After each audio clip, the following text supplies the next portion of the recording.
All right. Well, welcome back to the channel. Still don't have the Tesla, but this is part of my prep series where I'm trying to get prepared. So one of the things that has kept me from buying an electric car for years has been a little bit of range anxiety, being unsure of whether or not the car would actually go to the places I want it to go and get home when I want it to go. So it's really, for me, in my experience here living in Colorado, is as I'm living my life and I'm running errands and I'm meeting, obligations I have, responsibilities, can I get the car charged enough to do that on a weekly basis? So this post was for me to start tracking some of my mileage to decide on charging. Since I made the decision to get the car, and because of the range, right, the estimated range is above 300 miles, I think that covers the biggest trips I need to make. So for me, going to the mountains, up to Keystone actually. But what about around town? So I started to think about this in terms of charging, which is different for an electric car than it is for, I guess, charging an ICE car. So for my SUV right now, when I run out of charge or I run out of gas, I stop at a gas station and fill it up. It takes me about 5 minutes to do that. Whether I get 5 gallons or 20 gallons, it's 5-6 minutes no matter what. But for an electric car, it's different. And maybe more importantly for an electric car, the rate at which I can charge, the amount of time that I charge, depends on the solution I picked. For me, this was really the debate about getting a Tesla wall charger, putting in a 240 or 220 volt circuit, or living with a 110, which are really kind of the options for me. So what I decided to do is track my mileage first and see how much I drove when, and then think about the chargers. So tracking mileage really comes down to from the time I leave my house till when I come back, which is really my charging point. There are chargers in Denver, but I don't go to Denver, and I don't see, at least last time I looked early in the summer, there were no electric chargers near my house. My area of driving on a regular basis is pretty small. So really I'm saying, when do I leave my house and come back? How many miles did I go? Right? No matter if I went one place or 5 places.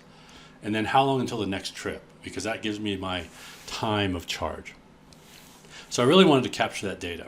And so let me flip to this spreadsheet and I'll show you what I started to do. So when we look here, I started to capture dates because I'm a data guy, and what I'd really like to do is analyze this across time. I got the mileage start and mileage end. The times were really for me once in a while when I wasn't sure when the next trip was, but it wasn't so important because most of the time it was overnight. And so what I really did is just a subtraction here to give me the mileage. For example, this is a long trip between these two areas. These are pretty typical trips for me to town. It's about 25 miles for me to run to the grocery store and come back. And then what I did was I tracked how many hours until I next drove the car. And so for a lot of these overnight, I was just kind of guessing, unless I had something planned. But for some of these, like here, I knew I was taking off right away. And so I was tracking these things. Initially, I did this on my phone and it's just a note app, but trying to type this number and this number became really annoying over time. So I ended up just kind of transferring it here. What I'd really do is I'd grab this ending number, and then I'd sometimes put in the time if I wasn't sure when I was traveling again. And then I'd do this. All of these green and red columns are calculated. And what these are based on is taking this total mileage, right, and dividing it by how fast I charge per hour. And so you see I have these numbers up here, which are the charging rates per hour in miles. So on a 110 circuit, I get 4 miles an hour of charge. Okay. And then what I did was I compared that calculation with this number, and it gives me a deficit or a surplus. So green means I could recover these 25 miles here in 20 hours, and I'd still have 13 extra hours to charge. So I would not only recover my 25 miles, but 13 times 4, I would recover more miles there as well. These mean, for example, the day that I did 100 miles, and it was 8 hours until the next time, I would have needed 24 more hours to actually charge the car back up to where it was. Now, in this case, these were across a few days, so this was a disconcerting level, right? That essentially across 3 days, I'd constantly be losing charge. And, here, this isn't a ton, right? A little over 200 miles, but it is enough that if I had had a long trip, on here on the 31st or the 1st, I might have run out of charge, or I might have had to stop somewhere and get charged. So that was a little disconcerting. As you can see, most of the time, anything above 110 would really work. The 110 had enough red that it made me nervous, so I decided not to stick with the 110 volt. It should say I should use 220, I guess, right, instead of 240, because it's 220, 240 is kind of the range in the US.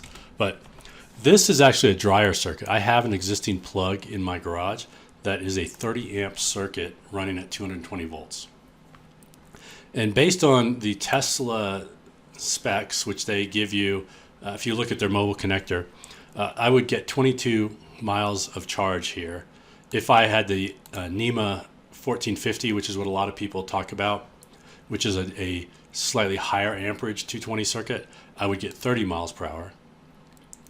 And then if I did the Tesla wall charger, then I get 42 with a 60 amp circuit. So you can see that across this month, a little over, right about a month, the Tesla charger would have gotten me all but one day, and that was less than an hour more I needed. The NEMA 1450 would have worked pretty much all the time, enough to give me confidence. This probably would have worked, but I was a little bit concerned about it. Ultimately, though, when I talked to my wife, we decided just get the Tesla wall charger, because the installation here, to have an electrician come out and do this, is probably a couple $100 as it is. The installation here is about the same, up to $200, but there's a $500 charge for this. However, this has its own cord, whereas this one would use the Tesla mobile wall connector, which is normally in the car in case you need it when you're at a friend's house or your campground or somewhere else. And for me, what I really decided is I don't want to have to remember to put that back in the car, because I won't do it. I'll forget. I'll drive down to somewhere where there's a campground because we decided to take 2 cars, or I'll make a trip somewhere to a friend's house and I won't have the charge. And rather than just take that chance, because there is a tax credit that you can get back on setting up a charging station, I decided to just do the Tesla wall charger. I did look at a few other wall chargers that are out there, but they're much more expensive. For example, here on Amazon, this is the Charge Point, which was one that many people have recommended. It's 50 amp instead of 60 amp. We just used to do the NEMA plug, so I could just put it in the house, and then if I ever decide to move, I could take it with me. The NEMA 1450 plug has an option here that I don't see the buying option there. In any case, this is $1,000, so it's twice as expensive as the Tesla Charge. I don't know that I plan on having another electric vehicle. There are adapters anyways to do this, so I don't know that this is that important. The juice box was recommended. Again, it's about $100 more than the Tesla one. It's only a 40 amp level one, so it's less charging. Ultimately, I don't need the flexibility of different types of plugs or have an adapter on this for this to work for Tesla. Since Tesla is opening up the superchargers, I'm sure I can buy additional adapters if I got a different electric vehicle and needed to do it. And ultimately, I don't plan on really leaving this house. If I did, I would probably just buy another level 2 charging station in a new house and just put it there. So for me, based on this data, what I decided to do is get the Tesla high capacity wall charger, which if I, let me pop that open, and let's see if I go to Tesla. If I type it in here, it's always helpful.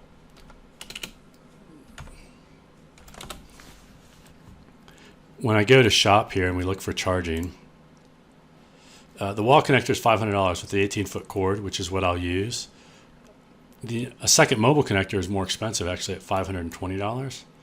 And if I got an adapter bundle for different outlets or places, that's $200 as it is, though I could just get one adapter here for $45. I decided because I get the tax credit here, and if I look at this now, it's out of stock, but I actually have one sitting in my garage, so I ordered it. There is this US Form 8911, which is alternative fueling, and this goes for recharging. So it works for a recharging station if it's at the place where the vehicle's charged. So that's my property. So I could use this, which essentially will get me the install for free. So this will work. So this was my decision based on doing a little bit of tracking in my life, which I think is valuable. I might recommend everybody build this type of spreadsheet, or I'll make it available actually for download. If you are looking or considering to get an electric vehicle, this will help you decide about the charging capacity, your mileage habits, and whether or not it even makes sense. Because if your commute was a lot larger, I know some people that have, like 90-mile commute a day, and if I was doing this over and over, the Tesla wall charger seems to work here. It still would give me enough capacity to do things, but it all depends on how often you have to take off again. And so it'll be interesting to see how this works. I do plan on to continue to track some of this over time in the Tesla, especially over the winter, to see if I made a good decision or not. And once I have the car, I'll report back to you. But hopefully this is helpful for some of you considering an electric car.